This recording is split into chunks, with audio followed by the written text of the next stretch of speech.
aforo lleno, pero bueno, esperando también con la puerta abierta para que se puedan incorporar los que aún están buscando seguramente un sitio para aparcar aquí en Luarca. Agradecer la presencia de todos vosotros esta tarde y agradecer también al casino, al Círculo Liceo, por ceder una vez más a nuestra asociación esta sala para esta actividad que, como dice el cartel, es la 162. Esta tarde está con nosotros Luis Fernández Antelo y su conferencia lleva un título sugerente: Las nuevas guerras hacia un paradigma de lo bélico y lo global.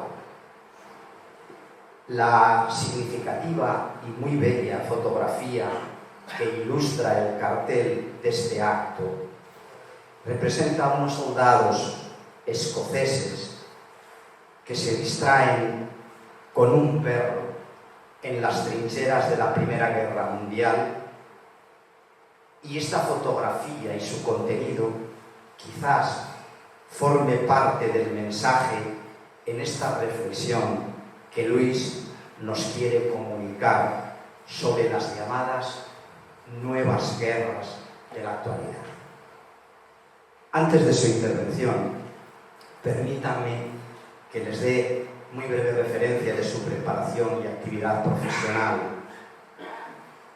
Premio extraordinario de licenciatura de Derecho en la Universidad Complutense, doctor en Derecho, miembro de la carrera judicial desde 1999. Ha sido letrado del Tribunal Constitucional. Ha sido letrado del primer Tribunal de Justicia de la Unión Europea en 2013 a 2015 en Luxemburgo. Es magistrado especialista en el orden jurisdiccional contencioso administrativo con destino en los Tribunales de Justicia de Andalucía y desde 2015 a la actualidad de Madrid. Actualmente también es profesor del Instituto de Empresas de Madrid. Interesado Luis Fernández Antelo por el arte, con una colección de obras que alimentan sus inquietudes y posiblemente también sus sueños, y una afición que seguramente ha heredado de su madre, Olga. Interesado también por los libros, una pasión que ha heredado sin duda también de su padre, Juan Jesús, y que conoce muy bien el valor de lo que lee. Pero ¿por qué este profesional del derecho, que comparte trabajo en los tribunales y en la docencia universitaria, está hoy aquí, y qué vinculación personal tiene con esta villa de Luarca y con este concejo de Valdés? Brevemente les diré que sus padres, Juan Jesús Fernández y Olga Antelo, que han vivido y trabajado como profesionales del derecho y de la medicina en Madrid, eligieron Almunia en la década de los 70 para tener su casa de descanso. Desde entonces, con sus hijos, han frecuentado estos lugares, han tendido amistades y han reforzado su afecto entre vecinos y amigos repartidos por los pueblos de Canero, de Almunia, de San Cristóbal, donde Olga Antelo nació y pasó sus primeros años. Agradecemos desde esta asociación que Juan Jesús y Olga nos hayan facilitado, por nuestro interés, el contacto con su hijo Luis, y que él, con una generosidad grande, haya respondido a nuestra llamada. Muchas gracias a la familia por acompañarnos. Muchas gracias a Luis por estar esta tarde de verano, viernes, con nosotros. Muchas gracias.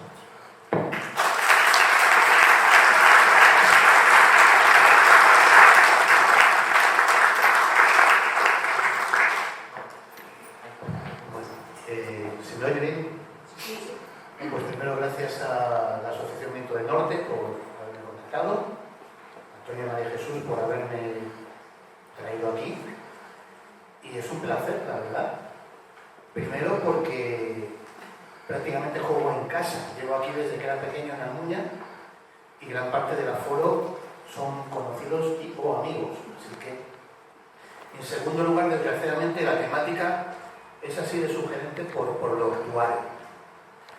Vivimos en un mundo convulso, vivimos en un mundo en que están pasando cosas demasiado rápido, en que tenemos sobrecarga de información y en que todo muta, todo ha cambiado, todos los conceptos cambian, ya no somos capaces de poner una nota, poner un concepto y que ese concepto en 2 años no haya cambiado de un año. Entonces, ¿qué es una conferencia para mí? Para mí una conferencia es un espacio y un tiempo del que sales habiendo aprendido algo y habiendo pasado al menos un rato medianamente bueno. Voy a intentarlo y si no, pues luego vuestra comprensión. Las nuevas guerras hacen un paradigma de lo bélico y lo global. Yo tenía un amigo que decía, ¿vas a dar una conferencia o vas a usar un PowerPoint? Yo voy a usar un PowerPoint. ¿Por qué? Porque bueno, cuando nos da una pauta y cuando os aburráis, pues miráis. Así que nada. Ha habido estrategas a lo largo de toda la historia. Julio César, Napoleón, Alejandro Magno, toda la historia. Hay historias increíbles de grandes batallas ganadas por muy poca gente. Pero la primera persona que logró establecer un tratado sobre la guerra fue el general Karl von Clausewitz. Esta es la primera edición, como bien ha dicho Toño, soy bibliófilo y me gustan las primeras ediciones, lo que pasa es que no tengo dinero para comprarlas todas, se lo pido a mi familia. Y el general Karl von Clausewitz acuñó un tratado de la guerra en 1832, en un intento de sistematizar lo que algunos llaman arte. La guerra no es un arte, la guerra es un acto de supervivencia organizada. Pero bueno, el general Clausewitz, como buen alemán y amante de las estructuras, dio con este tratado, que le llamó el Tratado de la Guerra, y dio la definición que ha pervivido hasta hoy de lo que es la guerra.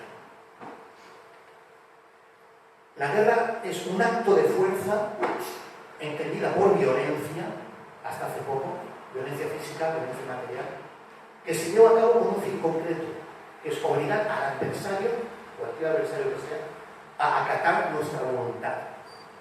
Cuando esto se institucionaliza, tenemos una guerra. Esto es la definición clásica de la guerra de los Suizos.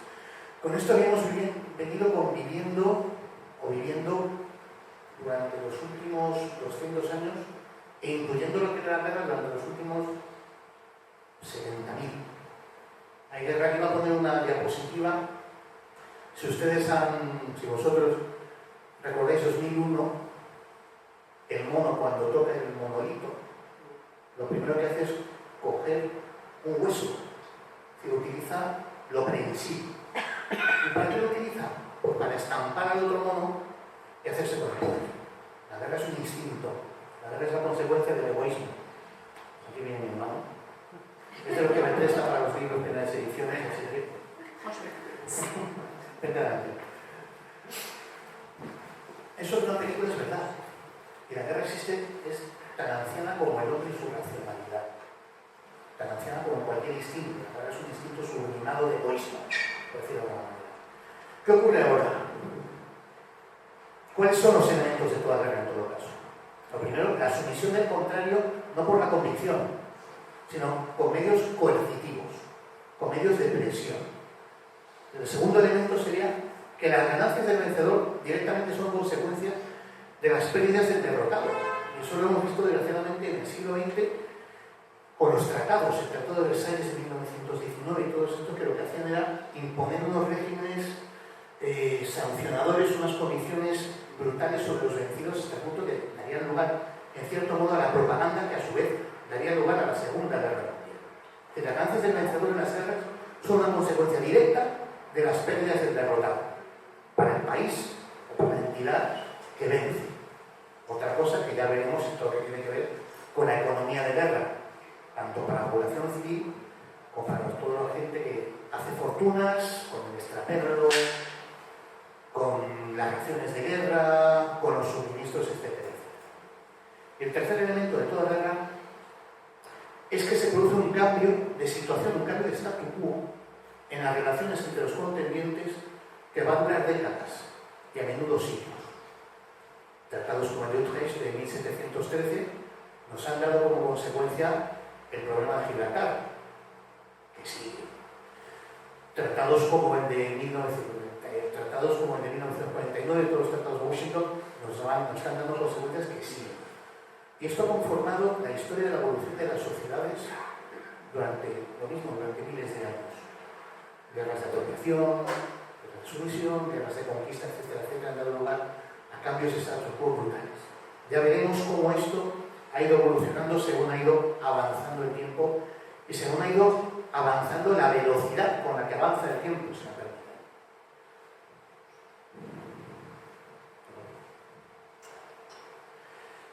Una foto típica para ilustrar lo que se junta los avances de la guerra. Este es un soldado de la Primera Guerra Mundial. ¿Y qué se juntó en la Primera Guerra Mundial? La caballería, el último uso de la caballería, con el comienzo de la guerra química, la guerra biológica, con el gas mostaza y con los primeros tanques. La Primera Guerra Mundial, en las trincheras del Somme, niños de 16 años que no sabían por qué estaban ahí, acostumbrados a una cultura de caballos. Imagínense ustedes la España de hace más de un siglo. Era totalmente quina. Se encontraron los primeros tanques, unas monstruosidades llenas de muerte que acabaron con ellos. Y a la vez se encontraron un gas, que era un gas de mostaza, que les ahogaba y les destrozaba.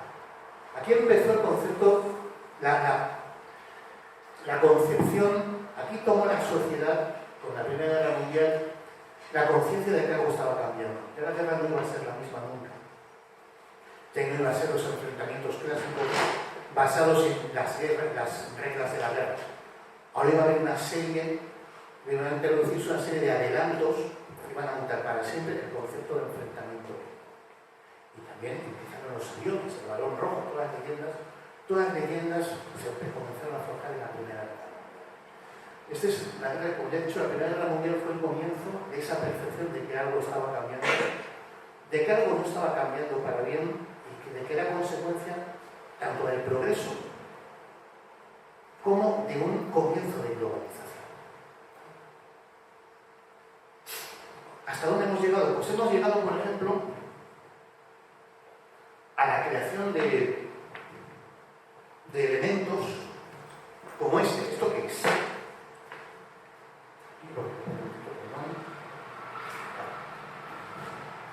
Esto es el misil que hace pocas semanas acabó con la vida de uno de los líderes más importantes de Al-Qaeda, buscado desde hace más de 20 años. Este misil fue lanzado desde este dron que previamente había fijado el objetivo a kilómetros gracias a los sistemas y servicios de información combinados, y que como a Estados Unidos se le acusaba mucho de que cuando destruía algo, destruía mucho, y tanto, antes de impactar, desplegaba estas hélices que son cuchillas y destrozaba el objetivo. Con este tipo de armas nos encontramos ahora, con drones que desde kilómetros de distancia, a través de tecnologías satélites, son capaces de entrar, como entró esto, en la habitación exacta donde se encontraba el antiguo líder de Al-Qaeda, y le destrozó hasta el punto de que no pudieron hacer la típica ceremonia que hacen ellos de enseñar el cadáver. Y se lograron todos los objetivos que quería Estados Unidos. En esa situación de avance nos encontramos ahora. Avance, pues todo lo que tiene que ver con la guerra no es avance, pero en esa situación de superioridad sí nos encontramos. Porque con estas cosas no solo se consigue una victoria, sino que se mandan mensajes al enemigo, se habla a través de las armas. Estos avances no solo se han puesto en manifiesto en las armas tal y como las entendemos siempre, un sable, una pistola. Hay una categoría muy importante que se llaman los materiales de doble uso. ¿Qué son los materiales de doble uso?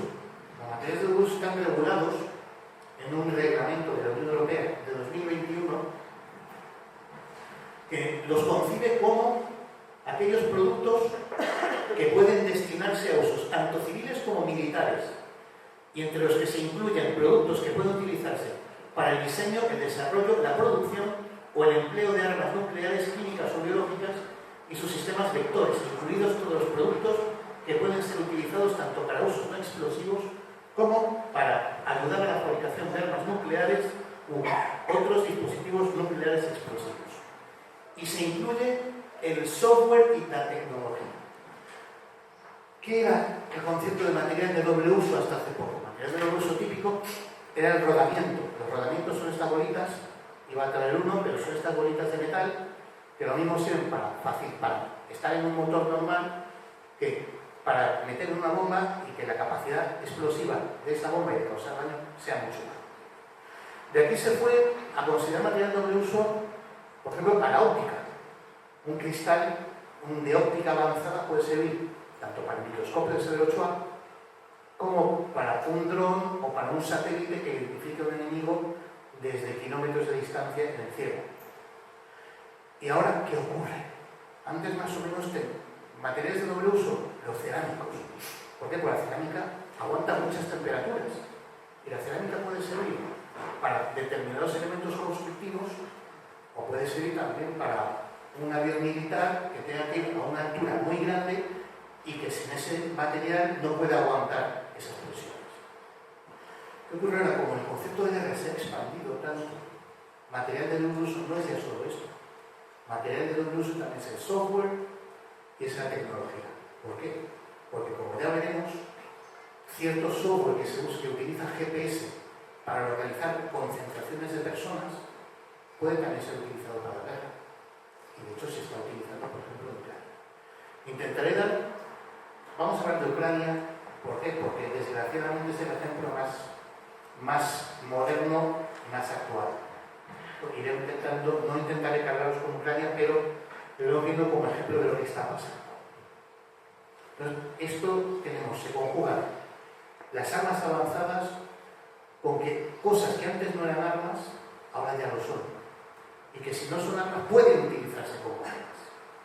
Hasta el punto de que la Unión Europea, esto es el concepto que está en un reglamento de la Unión Europea. Ha habido tanta preocupación que la Unión Europea ha tenido que dictaminar normas, para regular el régimen de importación y exportación de materiales de doble uso.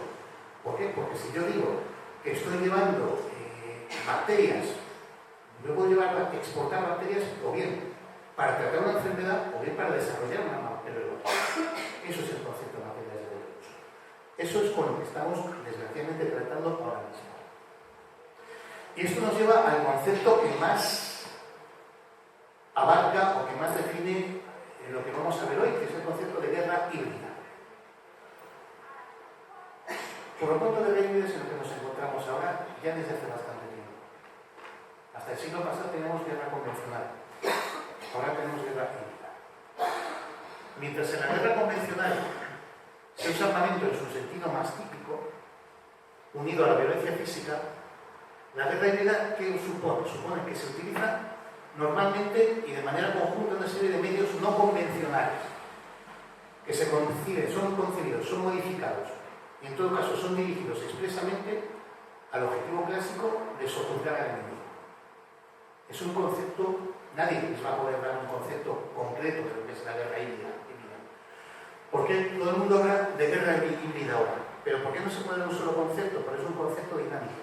Como cambia tanto, nadie va a decir guerra híbrida es en concreto esto, no, porque mañana se ha inventado otra cosa, se ha descubierto otra cosa y ya alguien la habrá aplicado a los conflictos. Entonces, ¿cómo se puede definir la guerra híbrida? Pues, como he intentado mostrar aquí, es aquel supuesto de guerra en la que se usan medios convencionales y no convencionales, en la que además no es ya solo entre actores territoriales. Hasta hace poco las guerras eran entre estados o entre asociaciones de estados, el eje contra los aliados. Ahora no, ahora hay unos nuevos actores que han surgido: Al-Qaeda, el ISIS,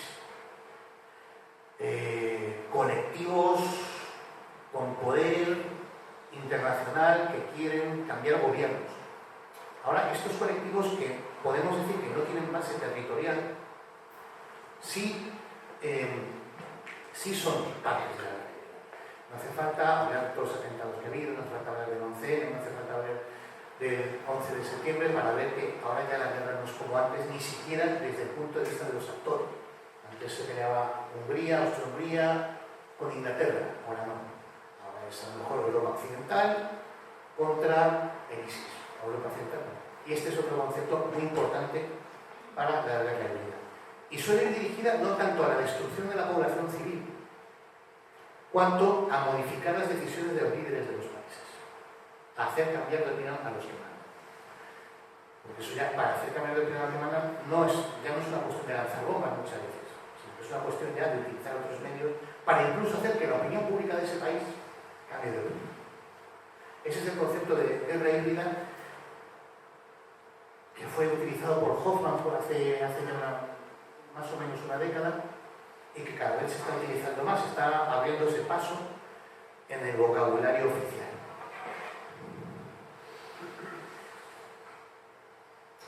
Hablando de Ucrania, muchos de ustedes habrán hablado en las noticias de nosotros, el famoso artículo 5 del Tratado de la OTAN, el artículo 5 de la noticia. Bueno, ¿qué dice el Tratado del Atlántico Norte, el Tratado de Washington? Dice que un ataque armado contra uno más de las partes de la OTAN que tenga lugar en Europa, en América del Norte, será considerado como un ataque dirigido contra todas ellas. Y en consecuencia acuerdan que si tal ataque se produce, cada una de las partes firmantes, en ejercicio del derecho de legítima defensa, individual o colectiva, reconocido por el artículo 51 de la Carta de las Naciones Unidas, ayudará a la parte o partes atacadas, adoptando seguidamente, de forma individual y de acuerdo con las otras partes, las medidas que juzguen necesarias, incluido el empleo de la Fuerza Armada para restablecer la seguridad en la zona del Atlántico Norte. Cualquier ataque armado de esta naturaleza y todas las medidas adoptadas en consecuencia serán inmediatamente puestas en conocimiento del Consejo de Seguridad de Naciones Unidas, y estas medidas cesarán en cuanto el Consejo de Seguridad haya tomado las disposiciones necesarias para restablecer y mantener la paz y la seguridad internacional. Esto es el famoso artículo 5 del que se habla en la noticia. Luego, ¿qué quiere decir? En cuanto tocan uno de nosotros, todos los demás estamos legitimados para intervenir. ¿Qué pasó con Ucrania? Y con la zona, los países del este, pues que no están ejecutados. Ni más ni menos. Ahora están intentando, no están en la están intentando, ¿qué ha pasado con...? Ahora están intentando, Suecia por ejemplo, y otros países están intentando pedir esa anexión, precisamente como modo de hacerse fuertes mediante la protección del colectivo. Prácticamente todo lo que resto occidental está, Estados Unidos está. ¿Y qué dice el Tratado OTAN? El Tratado OTAN ha afirmado públicamente, y la OTAN como institución, que las acciones de guerra híbrida también pueden posibilitar la invocación del artículo 5 del Tratado de Washington. Si miráis la web de la OTAN, veréis que expresamente pone esto, que no solamente podremos reaccionar en caso de guerra convencional, también podremos reaccionar todos en caso de que alguno de los países firmantes sufra un ataque de guerra híbrida. Hasta este punto está afianzado este concepto. Ya la guerra híbrida ha sido reconocida como guerra, antes no, pero ahora ya no solo es reconocida como tal, sino que posibilita a las grandes organizaciones militares o de defensa militar a invocar la necesidad de defensa si sufren un ataque de estos. Es decir, esto no es ya una teoría. Estamos en la época de la guerra híbrida y ya ha sido así reconocida por todos. Tipos de guerra híbrida. Normalmente cuando hay guerra híbrida se van a utilizar distintos medios, no va a ser solo uno. Podrán utilizarse sucesivamente, podrán utilizarse simultáneamente, pero también van a depender de las peculiaridades de cada país y del momento de cada país. Un país que está en elecciones, pues habrá que intentar alterar ese proceso electoral. Un un país que está... Esta es la pública, así funcionaría la guerra híbrida, de manera conjunta. El primer medio de guerra híbrida es la propaganda. ¿Por qué os enseño esto? Porque la propaganda ha existido siempre. Esto es un duponio de Trajano, un emperador de hace bastante tiempo, romano. Y aquí pone Senatus Populus Romanus. ¿Qué quiere decir Trajano aquí? Que él no había subido por la fuerza, no. Él había puesto ahí, es que él había sido elegido por el Senado y el pueblo y que por eso tenía legitimidad para hacer lo que le diera la gana. Esto es propaganda. Estamos hablando de Roma, de la Roma imperial. Ya estaba, ya hay muchísimas monedas. Había otro emperador que duró muy poco, Pertinax, en cambio tenía las monedas, ponía de todo lo que pretendía hacer, todo lo bueno que pretendía hacer, y como eran los dioses, gracias a Dios. ¿Por qué? Porque la moneda es lo que más se usaba. Y en cuanto tenías una moneda, tenías un elemento de propaganda y estabas transmitiendo. La propaganda ha seguido incluso en la fotografía. Este es Alexander Gardner, es un fotógrafo americano de la Guerra de Secesión, que lo que hacía es, para fines propagandísticos, movía a los muertos para que pareciera que hubiera más. Así de sencillo. Entonces, esto es una foto, esto que parece una foto natural, es una foto que ha sido montada por un señor en el año 1865 para llamar la atención sobre algo que él pretendía. Más propaganda. No vamos a hablar ya de la cuestión de la propaganda nazi, que ya fue la institucionalización. Pero simplemente quiero demostrar que, si bien la propaganda ha existido, ahora se está utilizando globalmente a través de los medios de comunicación global y de las redes, de una manera tan intensa como nunca se ha llevado a cabo. Y por eso lo importante en redes hoy es lo que se llama la batalla por el relato, las famosas fake news. Hay dos conceptos cuando hablamos de propaganda en redes y noticias falsas. El concepto de desinformación es aquellos supuestos en que se distribuye deliberadamente información falsa, pero no se pretende hacer pasar por cierta. Cuando la información falsa se hace pasar por cierta, ahí es cuando tenemos las falsas noticias. Bueno, conspiraciones, organismos secretos, todo esto, y que se intenta justificar. Ya pasamos de la desinformación a las fake news. ¿Y cuál es el problema que tenemos ahora con las fake news? Que son noticias, porque la facilidad de ser distribuidas en redes sociales, a través de foros, a través de cuentas automatizadas, de Twitter, de WhatsApp, es increíble. Existen, y además troll farms, o que se llama también granjas de trolls, existen profesionales dirigidos a crear estados de ánimo en redes, pagados por las distintas potencias o por distintos intereses, para eso simplemente para hacer ver que son muchos y para demostrar que decenas de miles de personas están de acuerdo en algo. Muchas de esas personas no son tales, son lo que se llaman bots, son unas cuentas automatizadas que son programadas para continuamente estar revolviéndose alrededor de un objetivo mediático. Que, como se decía, si una mentira se dice suficientes veces, acabamos creyendo. Por eso están los bots. Imagínense decenas o centenares de miles de pequeñas cuentas automatizadas lanzando ciertas informaciones en Facebook, en Twitter, en todos los sitios. Hasta el punto de que Trump dictó una orden ejecutiva que es equivalente a un decreto ley para regular o para controlar esas fake news durante los procesos electorales. Y hasta qué punto también que Estados Unidos ha considerado el concepto de administración electoral. Administración electoral conlleva todo el conjunto de bienes materiales e inmateriales que son utilizados en los procesos electorales. Desde las urnas hasta los sitios donde se vota, hasta los programas de conteo.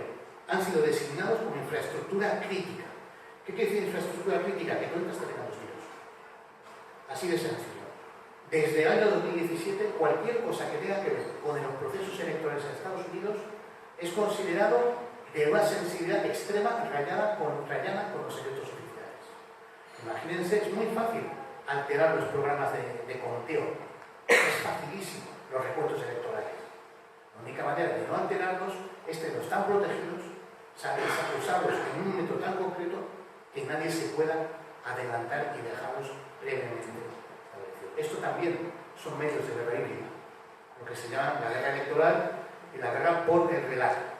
Por el relato, para los contendientes en estas guerras, todo vale. Y ahora mismo, insisto, tienen una amplitud de medios que nunca habían tenido. Guerras comerciales, las estamos sufriendo ahora mismo. Ahora mismo han subido los coches de segunda mano muchísimo. ¿Por qué? Porque nos han cortado el suministro de microchips. Si veis las revistas con las valoraciones de hace un año, por el mismo modelos, incluso el mismo año, han subido a veces hasta el triple. De hecho, me contaban aquí que una unidad de policía local le ha salido más barato comprar un coche nuevo que te viene en stock que comprar una furgoneta antigua. Eso es lo que son las guerras comerciales. ¿Cómo se llevan a cabo las guerras comerciales? Mediante aranceles. Los aranceles son los impuestos que se cobran a la mercancía. Si obviamente yo, Estados Unidos, te cobro por microchip un arancel de $1000, tú vas a tener que duplicarlo para que te den que venderlo al público. Suspensión de suministro de elementos esenciales, lo que he comentado, los microchips. Comentaba yo con Emmanuel hace poco que hay profesionales del automovilismo que están intentando convertir maquinaria de precisión de lavadoras en maquinaria que sirva también para coches, porque no hay. Luego también otra manera es la activación de lo que se llama cláusulas de salud pública, protección de la cultura, historias nacionales, acudir a reservas estratégicas, ¿para qué? Para cubrir restricciones al comercio. ¿Qué quiere decir esto? No, nosotros no es que te queramos, no es que no queramos venderte, es que necesitamos eso para cubrir nuestras reservas estratégicas. No es que nosotros no queramos venderte, es que hay una cláusula de salud pública en nuestra legislación que impide que podamos exportar esto. Todos son o bien prohibición directa, o bien suspensión, o bien excusas. Por eso ahora mismo las materias raras, se habla muchísimo de materias raras, pero estamos asistiendo a una guerra encubierta por las tierras raras. Tierras raras es lo que hace que funcionen nuestros móviles. Ya existía por el wolframio en los años 40. Con Franco movió mucho por el wolframio, porque había mucho wolframio. Tierras raras son las que mueven nuestros móviles. Tierras raras son aquellas que hacen que la tecnología funcione. Ahora mismo China, por ejemplo, se ha hecho de facto con gran parte de África. ¿Por qué? Porque son un filón de tierras raras. Y eso está pasando ahora mismo, y al final es una guerra comercial, o también son guerras de materias primas. Vamos, en cuanto a guerras de materias primas, pues todas importantes. Estamos viendo, ahora mismo, ¿qué estamos viendo? La materia prima más importante del mundo, ¿cuál es? La comida. Tenemos unos problemas de grano, no porque no existan, sino porque se está usando para alterar los precios y forzar guerras energéticas, que es a las que vamos, no es de ahora. Acordaros de la guerra de Irak. ¿Qué hizo Saddam Hussein? Incendió todos los pozos de petróleo. No para que no pudieran sobrevolar los aviones, que es lo que se pensaba, no. Lo hizo para mandar un mensaje a los países productores y distribuidores de que si yo no me matáis, esto se va conmigo. Las guerras de energía han existido siempre. No hace falta ver a los que se sostenidos ahora lo que ha subido la electricidad. Los menos hosteleros que han pagado, la última cuenta del mes han sido 15.000 euros. Somos el país que más energía solar tiene, pero estamos en plena guerra energética. ¿En qué consiste? Pues como os he dicho, cortes de suministro de gas y de petróleo. Ahora estamos con los problemas de Nord Stream. Reducciones de suministro. Interrupción, por ejemplo, cuando te aducen, no directamente cuando lo vamos a cortar, sino cuando aducen razones como reparaciones. Acordaros que hace 2 semanas lo que pasó no es que se hubiera cortado, es que faltaba casualmente una pieza y no podía llevarse a cabo teóricamente el suministro. Para mejoras de capacidad, para prevenir sabotajes, todos son medios para lanzar mensajes y para reducir esa energía. ¿Por qué Hitler en los años de la Segunda Guerra Mundial estaba tan empecinado precisamente en la zona de Ucrania? ¿Por qué Hitler, hay gente que dice que Hitler hubiera ganado si no hubiera dividido sus fuerzas? ¿Por qué? Porque en Ucrania hay las dos cosas que sirven para suministrar y para que se mueva un ejército tan grande: grano y petróleo. Guerras de energía ha habido siempre. Y ejemplos de ahora, pues por ejemplo, las averías en el Nord Stream, las quemas de pozos, los bombardeos a centrales nucleares. No sé si fue ayer o hoy, salió de Zaporilla. Putin ha estado intentando tantear con que si bombardea Zaporilla, con que si no bombardea Zaporilla. Eso no es casual. Es una de las centrales más importantes, más grandes que Chernobyl. ¿Con qué amenaza? Con corte de energía, con problemas de energía nuclear y con contaminar una zona equivalente a todo lo occidental, se llama. Todo eso ya está considerado guerra híbrida. Insisto, ya prácticamente los enfrentamientos físicos han quedado relegados a un 20% de conflicto. En comparación con otras guerras, las guerras actuales, desde el punto de vista de los millones que han muerto en otras guerras, están conteniéndose sin que eso no deje de implicar lo grave de cada muerte. Por eso hay que estar. Esto es una portada del New Yorker de 2004. New Yorker es una de las revistas más influyentes del mundo. Y tanto mi hermano como yo tengo la suerte de ser amigos de Ana Juan, que es la que las pinta. Y lo que tiene Ana Juan es que es muy, muy, muy incisiva. Esto es lo que hablábamos de las guerras energéticas, sobre todo del petróleo. ¿Qué sale del pozo? Sangre. Al final lo que se está jugando es la vida de la gente a través de la energía. Ese es el concepto de guerra energética. ¿Y cómo vamos? Bueno. La guerra económica. Yo tengo la suerte de participar como juez, como letrado también, en todo lo que tuvo que ver con la imposición de sanciones a Bashar al-Assad en los años 2008-2010. Bashar al-Assad se cargó a muchas, perdón por la expresión, asesinó a la población civil con gas mostaza y con guerra biológica. Y ahora estoy teniendo la suerte de estar presenciando y resolviendo sobre las cuestiones, por ejemplo, de los famosos yates de 60 metros de los oligarcas. Al final, ¿qué se trata de esto? Se trata de reacciones económicas a guerras económicas. ¿Qué está haciendo tanto la ONU como la Unión Europea y Estados Unidos? Están imponiendo medidas preventivas y sanciones. Por ejemplo, congelación de fondos y bienes, prohibiciones de sobrevuelo o estancia en territorio de la Unión Europea. ¿Y por qué se utiliza esto? Porque esto no va dirigido a la población en general. Esto va dirigido, lo que los americanos llaman, está targeted, está microdirigido a quienes, a los que mandan y están. Por ejemplo, congelación de cuentas. Los dictadores tienen cuentas en Caimán, tienen cuentas en Luxemburgo, tienen cuentas en tal. Si tú congelas tus cuentas, les haces mucho, mucho bien. Retención de yates. Lo estamos viendo, eso que está pasando. Retención de palacetes. En París, una gran cantidad de palacetes clásicos, pues tiene gente de países cuyo sistema democrático y las actuaciones bélicas son como un poco consideradas delicadas. Colecciones. Una anécdota. La mayor colección de cosas de Michael Jackson, y estoy hablando de que la famosa cazadora de tigres se vendió por 20 millones de euros, la tenía el hijo de Teodoro Obiang Nguema. Le quitaron la colección de Michael Jackson y me hizo mucho daño.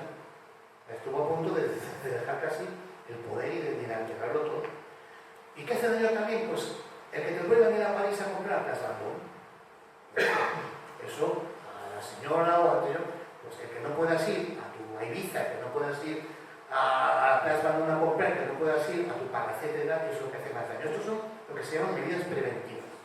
También existen embargos internacionales, pero ¿qué ocurre con los embargos? Que los embargos sufren mucho más la población.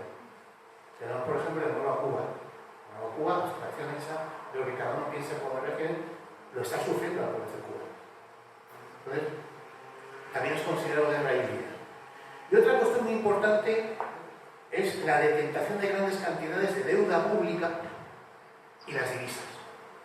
Si un país compra casi toda la deuda pública de un país pobre, el país pobre no lo va a poder devolver. Tendrá que pagarlo de alguna manera. Dar una infraestructura esencial. Divisas. El dólar se cotiza a 1 euro. Si yo soy un país que tiene 3,25 trillones y los suelto todos de golpe, ¿qué va a pasar con el dólar? Se va de garete, no va a querer nadie dólares. Pues para que os hagáis una idea, las reservas de divisas de China, sí, las reservas que China tiene físicas, de moneda que no se tiene, llegan a 3,25 trillones de dólares en distintas monedas, pero si las computáramos ahora serían 3,25 trillones. Ni millones ni billones, trillones. Imaginaos que suelta de repente todos los euros. El euro se va a ver que eso también es guerra y sobre todo amenaza. No hace falta ni siquiera eso. Ya la amenaza está. Eso es lo que se llama la guerra económica dentro de la guerra híbrida. Las agencias de rating, pensábamos que ya habían dejado la plata. Mi tesis doctoral fue precisamente sobre quién controla a estos monstruos. Las agencias de rating, aquí yo lo que he hecho ha sido simplemente, os voy a nombrar quiénes son los propietarios y ya vosotros sacáis vuestras propias conclusiones, que no quiero que parezca que estoy... Hay 3 grandes agencias, las grandes 3. Standard & Poor's, Moody's y Fitch Rating. ¿Estas agencias cómo funcionan? Califican tu deuda pública en D y han destrozado la economía de un país. Bueno, pues Standard & Poor's la tiene McGraw-Hill, que la dirige Terry McGraw, y la Business Roundtable, que es el lobby patronal de los Estados Unidos. Moody's la dirige, no tanto dirige, sino que son los que mayor participación tienen, que de facto la lleva Berkshire Hathaway, que es del grupo de Warren Buffett, y de Capital Group, que es de Rockefeller.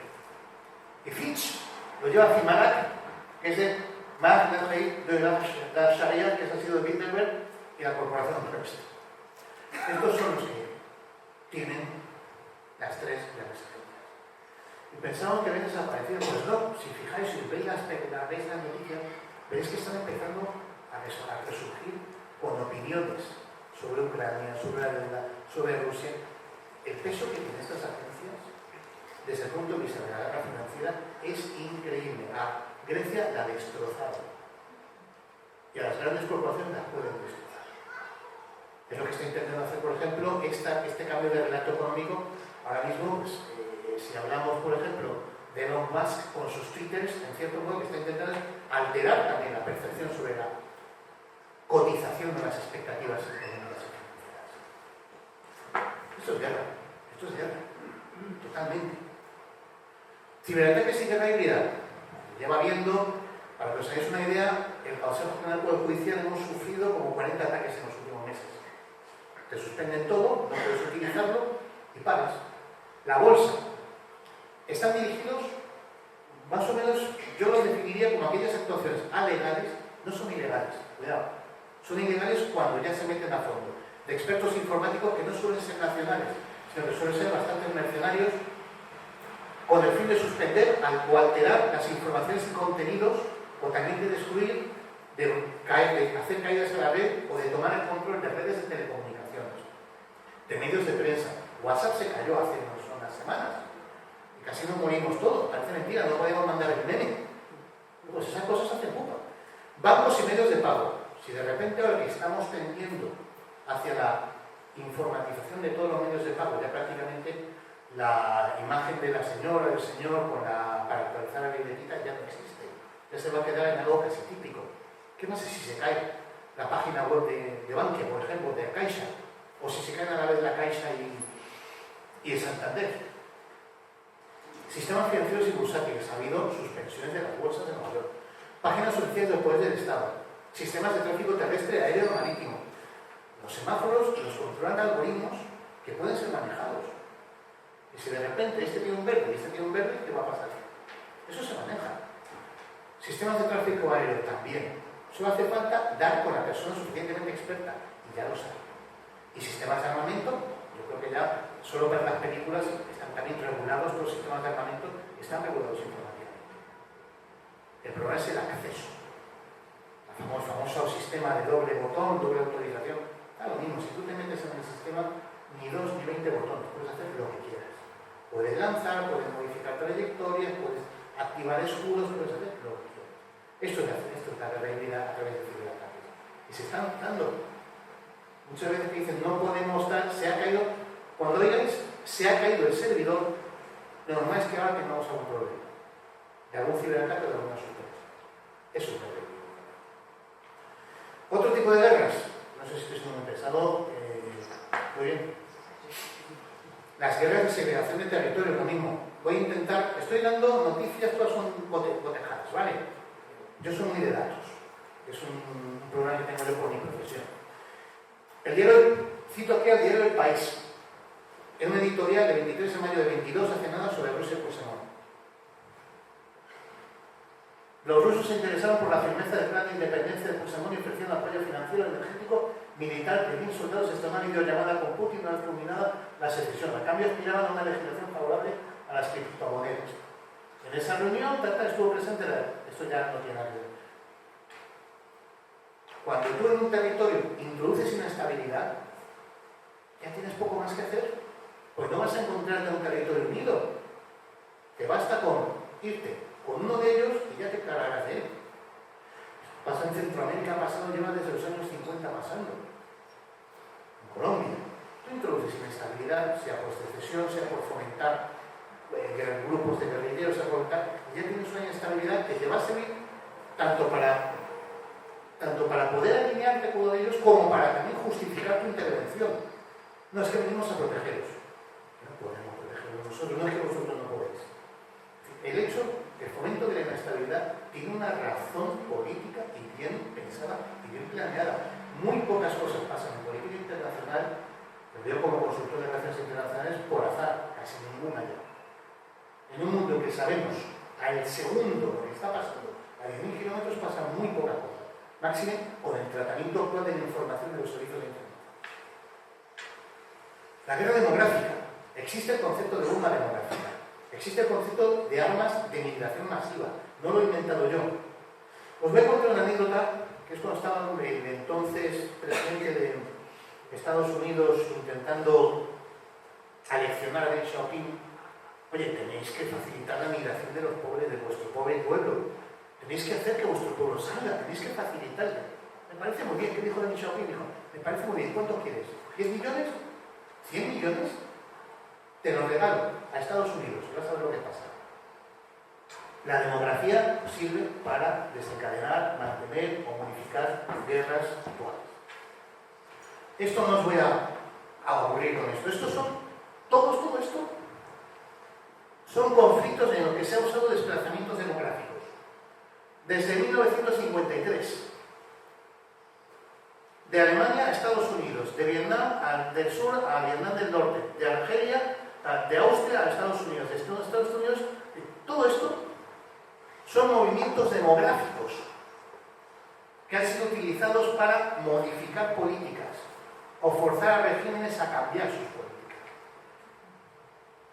Libia, Chad, Libia, Belarus, Haití, Corea del Norte, los activistas de Norte de Corea, Bielorrusia, todo esto es guerra demográfica. Si tú introduces y si tú cambias flujos demográficos, consigues cambios políticos. Incluso negocias con los países limítrofes el poder que llevan a cabo dominar esos flujos demográficos. Ejemplo de guerra híbrida, la crisis migratoria con Bielorrusia del año pasado. ¿Qué pasó? Varias decenas de miles de migrantes, principalmente de Irak y África, llegaron a Lituania, Letonia y Polonia a través de las fronteras de esos países con Bielorrusia. Y fue provocada a causa del severo deterioro de las relaciones entre Bielorrusia y la Unión Europea después de que en 2020 salió Lukashenko, las protestas de 2020-2021, el incidente famoso, el sobrevuelo y el intento de repatriación forzosa de Cristina Tsimanouskaya. ¿Por qué? Los países que actúan como puerto de migración, es lo que hizo Bielorrusia. Ten cuidado con lo que haces con mi política porque te abro las puertas y te lleno hasta que tú no puedas, no tengas medios económicos de hacer frente a lo otro. Es la guerra, es la guerra híbrida. Y ya, el último capítulo, sería lo que se llama, desgraciadamente ahora, estamos en una época en que se dan grandes contrastes. Nuestros datos se protegen jurídicamente como nunca y nuestros datos son violados en las redes continuamente porque nos gusta subir fotos a Instagram. Estamos en una época en que en unos países se protegen los derechos de una manera y en otros no. Esto está pasando, esto pasa también y es especialmente sangrante con las violaciones masivas. No sé si os acordaréis en Serbia y en Bosnia, todas las violaciones masivas. Eso no obedece solo, que también al salvajismo del conquistador. Eso obedece también a políticas que están diseñadas. ¿Por qué? Pueden tener varios objetivos. La destrucción de la población nativa a largo plazo, el mestizaje sistemático, introducir futuras generaciones afines a los atacantes. O, esto es lo que está pasando mucho, si tú creas un nuevo grupo demográfico que sean hijos de mujeres que han sido tomadas contra su voluntad, esos chicos van a ser rechazados por el país donde están y por el país de donde vienen los atacantes. Ahí está creando un grupo que va a provocar inestabilidad. Eso son bombas de relojería demográfica. Y bueno, y tengo, por ejemplo, si una persona conocida que es Claudia Perr, escribió sobre esto que se llama la violación genocida, la paradoja de cuando este tipo de actuaciones son dirigidas a forzar embarazos. Y más en países de religiones muy exigentes o de religiones con ciertas características, que eso es un especial. ¿Qué conclusión sacamos de esta pequeña charla? Primero, que siempre ha habido guerra híbrida, solo que no contar el nombre. Segundo, que la globalización y los avances en las telecomunicaciones han permitido tanto la expansión como el crecimiento de las guerras híbridas. En tercer lugar, que con el tiempo la guerra ha perdido la materialidad que tenía antes. Ahora la guerra no solo se lleva a cabo en los escenarios físicos, en las trincheras, en los campos de batalla. La guerra se lleva a cabo en otros escenarios que no tocamos porque están todos aquí. Por eso digo yo que en el futuro las guerras híbridas se liberarán en su mayor parte en redes, internet e incluso en metaverso. ¿Que han proliferado las guerras híbridas? Sí. Pero esto no tiene que decir necesariamente que se recrudezcan los conflictos globales.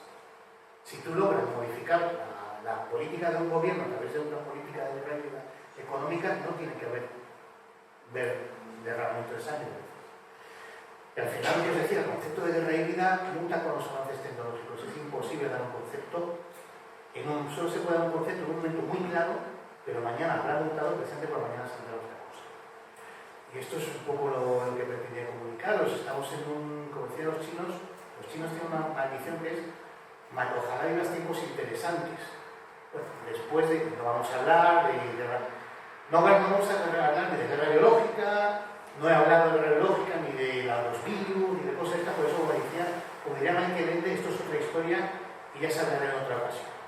Pero vivimos tiempos demasiado interesantes. No se puede decir que estemos en una situación de guerra global, pero que sí estamos en una situación de conflictos que se están llevando y librando a la vez en distintos escenarios y de los que quizás no tengamos una total conciencia. Eso es así. Y bueno, recordar que esto no nos impide ser felices y disfrutar de la vida. Muchas gracias.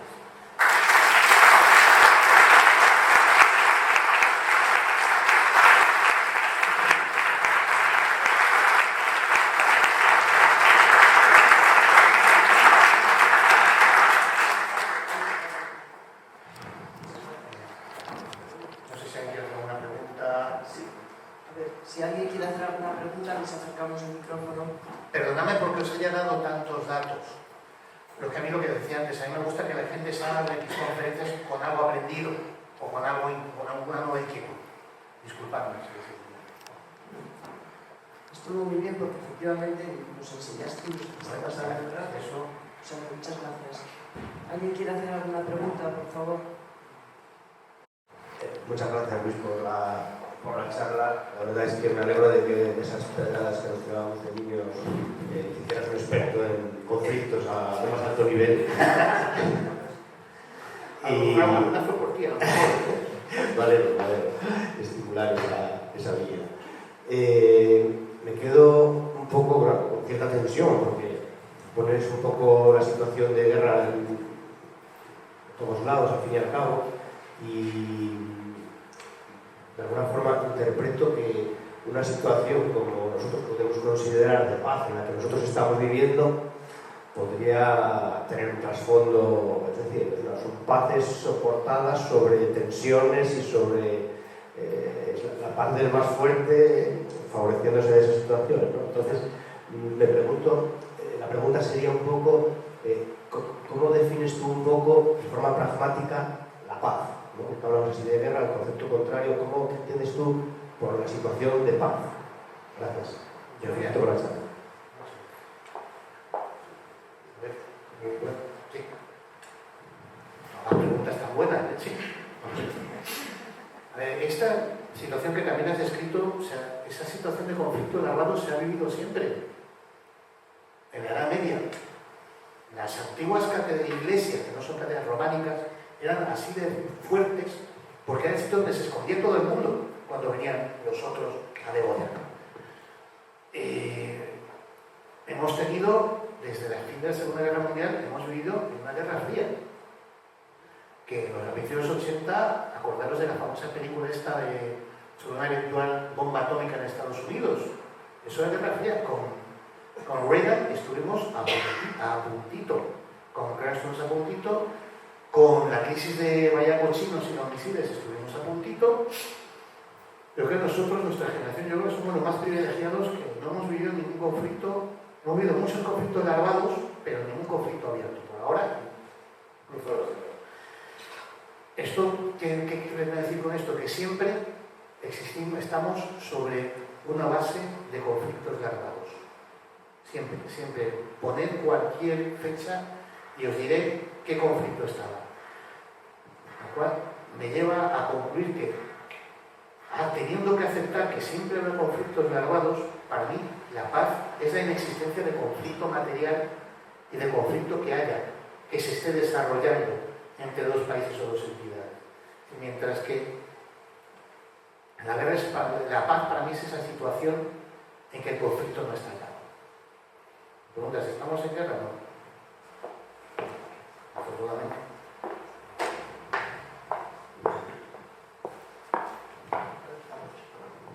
Yo creo que eso que has comentado de que los chinos tienen trillones de millones, no les vale para nada. Porque si tienen dólares y arruinan a Estados Unidos, su economía se va a hacer puñetas, porque nadie le va a comprar. Los chinos se quedan sin vender, por mi opinión, pero no. Si tú arruinas a otro, ¿de qué te vale? Yo he viajado a China, he hecho cosas con ellos, y yo creo que el concepto de engañar como un chino, eso lo acuñó alguien que había sido engañado por un chino. A los chinos no les engaña a nadie. He llegado a la convicción de que piensan como un chino. Además, de hecho, tiene que ver con su idiosincrasia. Ellos, como tienen una política más, no tienen nuestra concepción individualista, ellos son un grupo que puede esperar generaciones. Tienen trillones. Por lo pronto, esa cantidad ya obliga a cualquier potencia, que digo potencia, no digo Estado, a tener mucho cuidado antes de lo que hace. Hasta el punto de que ahora mismo con Ucrania, de lo que se está acusando a China es de que se está poniendo de perfil. Pero nadie les ha sancionado. ¿Por qué? Porque todas las potencias, todos los países saben que si alguien va por China, va a ser usado de modelo para que los demás no lo hagan más. Es el famoso aviso de navegantes que jurídicamente se llama la prevención general. Que tiene razón, pero es que China no va a soltar todo de golpe. La capacidad que tiene de ir poco a poco, los países, te puedo dar que tanto las otras potencias tienen muchísimo cuidado con lo que hacen. Pues China no solamente tiene eso, tiene los microchips. Hemos llegado al punto en que el puerto del Pireo lo explota en su práctica totalidad Costco, que no es la de la comida, que es una compañía china de explotación. Un país que tiene la llave de todo el comercio marítimo, porque el Pireo es el puerto más importante del mundo junto con los de China, que tiene la llave de todas las criptomonedas hasta el punto de que van a hacer la suya propia en breve, respaldada por deuda pública. de los otros países. Y que tienen trillones, que los tienen, son trillones, no es una exageración. ¿Quién intenta algo contra ellos? Es verdad, a lo mejor arruinan Estados Unidos y se arruinan, pero es que están diversificando. A China no la compra solo Estados Unidos o solo Europa, la compra África ya. Con Rusia tiene unos acuerdos comerciales maravillosos. Que tienen razón, pero yo estoy hablando, si esto pasa, ellos mismos también se ahogarían, pero es que también la capacidad de resurgir de China son profesionales. Los chinos son profesionales de renacimiento, no del renacimiento del siglo XV, no, de resurgir de su propia ciudad, y siempre lo han hecho. Y ahora tiene una posición en la que, para mí, si no es la mayor potencia del mundo, es la segunda. Pero si me preguntas cuál es la mayor potencia mundial ahora mismo, yo diría China. Y tocan todo. Pero de todas maneras es la primera porque tienen 1.400 millones y la comparáis con Estados Unidos que tiene 240. Porque, por lo tanto, el PIB no es el mismo, ¿eh? El PIB no es el mismo, pero la capacidad. Antes China, hace 60 años, no era, estaba ahí. Pero China en 20 años, eso lo vio Tamames. Sí. Eso lo vio desde Tamames, lo avisó Tamames, y la gente no se dio cuenta. Tamames, que sigue vivo, de hecho. Por cierto, que es un artista porque todavía, Tamames todavía existe. Por eso sigue vivo y sigue una cabeza maravillosa. Ya lo avisó, y es que se han cumplido todas las profecías y no son autocumplidas. Bueno, efectivamente, dudo que vaya a tomar medidas tan drásticas, pero están ahí. Al final, la mayor amenaza es la que no llega a cumplirse. Es como los funcionarios con los expedientes disciplinarios. Al final, el ser humano aguanta todo. Y psicológicamente, la amenaza pervive mientras que no se haga acto. China no necesita hacerlo, porque ya está ahí, ya lo tiene, lo demás ya va solo. Vamos a ver qué equilibrio de poderes sale de esta época. Pero si yo tuviera que apostar, mi dinero ya sabes dónde lo pondré. No, 200 monedas. ¿Alguna otra pregunta? Bueno, ya está. Ahora que es viernes, os merecéis una sidrina después de esta cosa tan pesada. Muchas gracias. Nos veremos.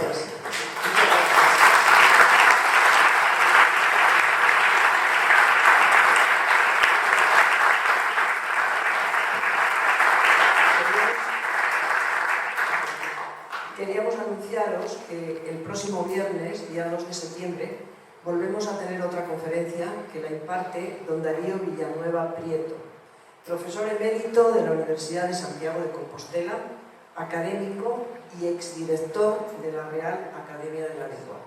El título de la conferencia es Morderse la lengua. También quería comentaros lo siguiente. Como sabéis, esta asociación cumplió 10 años en el mes de julio.